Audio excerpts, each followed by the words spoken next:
Iga-aastane tootjakülastus, nii et let's do it. Tere hommikust Portost!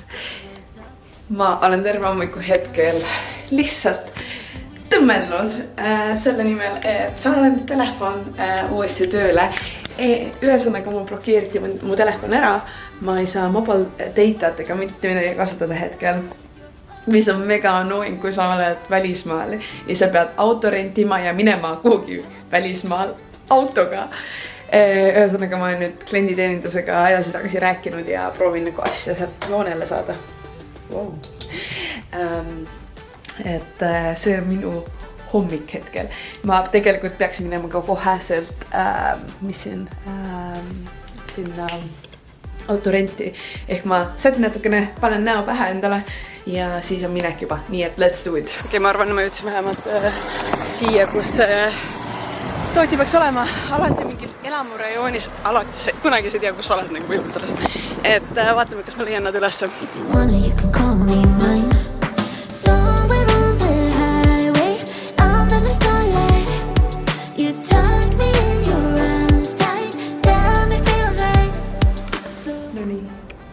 Olen siin hetkel kohtamisel. Vaatame kangavallikuid üle. Ja ütlen ausalt, see on päris keeruline, kuna meil on deadline. Et uued tootenäitused peavad valmis olema 2 nädala pärast, nii et vaatame, kas saame hakkama sellega. Halleluja! Tagasi autos ning ma pole tegelikult ei hommikus söönud, ei lõunas söönud ja kell on 3 praegu ning tootja kohtamine oli väga-väga edukas. Plaanisime järgmised sammud ette, kuulasin, mis nende protsess on ja neil on kõik in-house prototüüpimine ja kõik asjad ja sa valisin välja mingi 50 kangast, mida ma soovin endale. Nii et väga põnev! Ma näitan, kuhu ma lähen sööma enda hommikusööki või siis lõunast. See ei olnud plaanitud, aga kui nii, siis nii.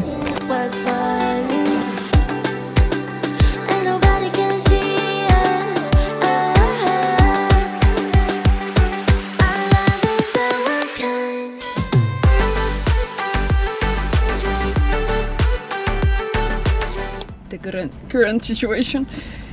Ja muidugi ma ei lahkunud ilma jäätiseta.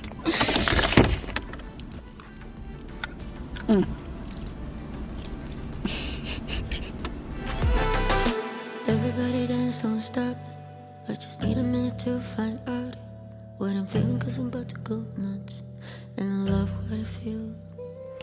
Tšauki, see video on fast forward tulevikku. Kuna ilmselt paljudele tekitab küsimusi, mis sai Fennecviti investeeringu pakkumisest, mis sai minu co-founderist.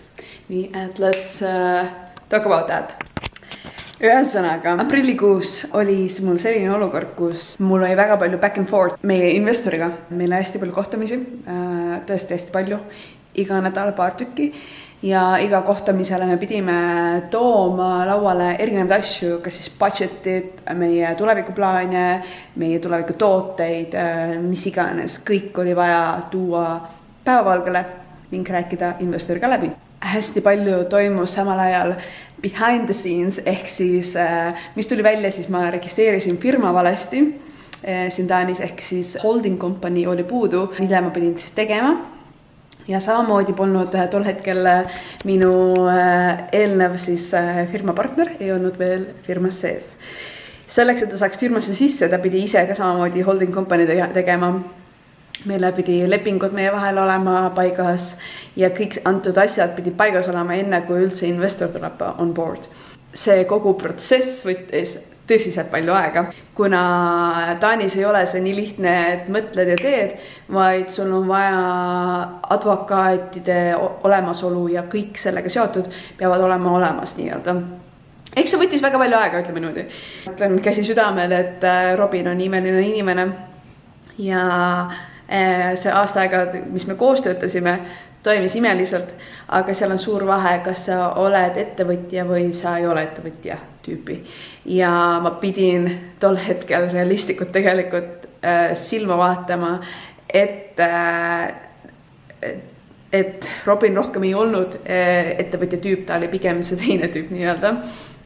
Ja ma olen kahjuks kogu selle perioodi jooksul olin hoidnud enda käsi silme ees ja kinnitanud endale sisemas, et see on õige otsus, et Robin tuleb on board, et ta sobib nii-öelda pushima firmat järgmisele levelile.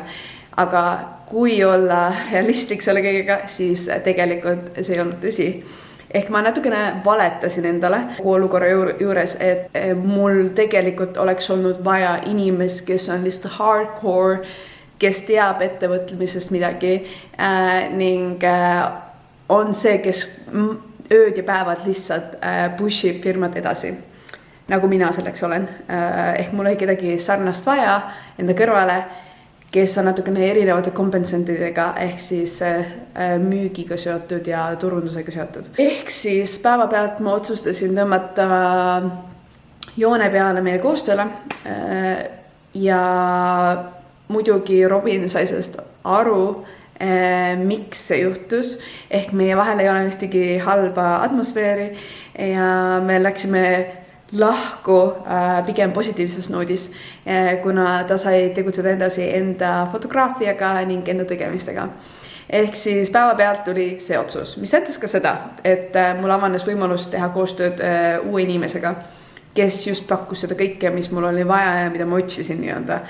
Ja tänu sellele, et tema tuli minu ellu, siis ma nägingi, et see Robin võib-olla ei olnud kõige parem match minule antud hetkel. Ehk siis kiiresti toimus see switch, et ma hakkasin koostööd tegema ühe teise inimesega. Mis ühtlasi tähendab, et nüüd mul on see investori pakkumine laua peal on ju. Ja see investori pakkumine oli siis eelneva koostöö põhjal. See mõjutas muidugi ka seda, et see uus inimene pidi sobima uue investoriga kokku. Investorile oli imeline pakkumine see. Investor oli hands up.